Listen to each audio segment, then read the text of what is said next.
The Hussein brothers have been telling me how impressed they've been with your preparation for this fight. You Jake Carr in Melbourne in December. What's the difference? They seem to have this. It's just a lifestyle, man. It just changed a few things. I knew I had to change a few things since my last fight. We prepared well for the Pittman fight, but I did come in a little bit heavy. What we've changed is my diet, making weight a bit earlier. Look, I'm on weight now, so I've never been on weight. Because I'm not really a big super middle, so I should be walking. I want to be strong. Like, you know, I want them to struggle to make weight, not me. I should be fine. So that's the main thing we've done, and a few technical changes and a lot more sparring, training hard. But yeah, mainly focus is nutrition. Now, I've known you for nearly 15 years now, and that's early on in your career you had amateur success and you had professional success. Did you think after a lot of years you got a little stale there for a little while in the middle of your career? Yeah, definitely. You could see it, you know, look, the scales don't lie.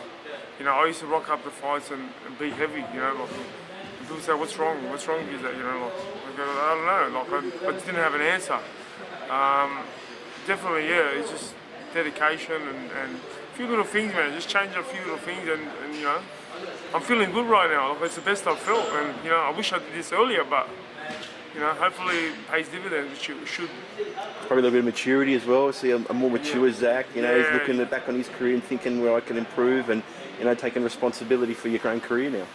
Yeah, exactly. You know, you don't want to just fight for the scales. You know what I mean? You want to be confident, ready, just getting ready for boxing. You know what I mean? Not just making weight and stuff. So, and like you said, maturity is number one, and so I'm feeling confident. So what do you see in the Jake Carr fight? What have you got to do to win? Well, I've definitely got to throw a lot more punches than him. That's number one. Got to implement a lot of head movement. You know, we've got to move our head.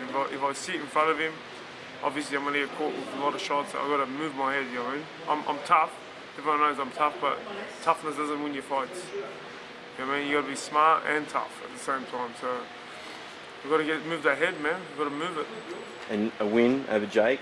Will it set you up for next year? Yeah, definitely. It's a big, big step in the ranking. He's an undefeated kid. If I beat him, there's bigger opportunities for me. A lot more better fights next year. So, you know, I'm definitely looking to win this fight. I'm not just an opponent. I'm here to win. Best wishes for the fight, Zac. And thanks for your time, mate. Good thanks, to see you again. Now, Zac Awad's fighting Jake Carr in Melbourne in December, and he looks in really good condition. You know, before other fights earlier in his career, he looked a little bit soft, but he looks in top nick. You know, weeks from the fight. Well, I'm not saying it because he's our boy. He's the best he's ever trained. He started his running, his road work has been unbelievable. You know, he's done a set of surf, he's never used to run before, so he's almost on weight just from running and eating healthy, and he's actually taking it serious. So you know it's going to be a hard fight. You know, Jake is a great young kid, up and comer. They're looking at his next good thing. But you know, Zac's experience should get him through his hard work, and hopefully, you know, we'll get him through the fight. You know what? I think Zac's got a new lease of life. He's enjoying boxing again. He's really focused and enjoying boxing. He had a great camp leading up to the postponement of the first Undine Mosley fight, and he was enjoying boxing, and he prepared so well for 8 weeks. He was underway, and he was boxing 10 and 12 rounds and 8 rounds with young, fresher guys all the time. And you know what? It didn't faze him.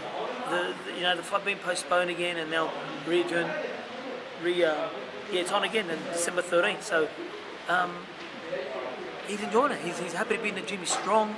And again, a lot of guys are counting him out already. They're believing Jake Carr's going to beat him, and it's just a stepping stone for Jake Carr, which I think a lot of guys are going to underestimate Zac, and I don't think they should, because experience, you can't beat experience, and it's only the second time he's going to fight on the road, but he's in great shape. He's already doing some rounds, and we're really looking forward to that fight.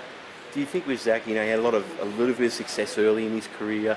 I see there's some maturity there now. Do you think it's the maturity kicking in now? You know, and he's applying himself. He was telling me how dedicated he was to his diet now that he probably hadn't done it before. You know what? He's never dedicated himself to boxing the way he has lately, and it took him a long time. Maybe he got stale for a while. You know, he was like 18-0, 19-0, and got a little bit stale. He was looking for the bigger fights, and it didn't happen. And the penny dropped with him when he beat Junior Talapau. It was a great win.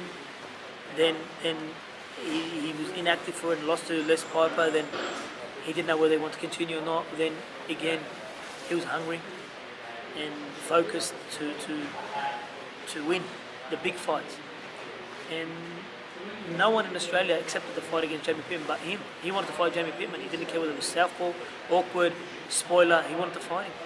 And he said to me, he goes, Coach, I don't want to fight 8 rounders, 10 rounders against guys that I know I'm able. I want challenges. I want guys that people think that I'm the underdog in. They're the fights I want. And to his credit, he jumped at it when they offered him Jake Carr. And Jake Carr's a young lion.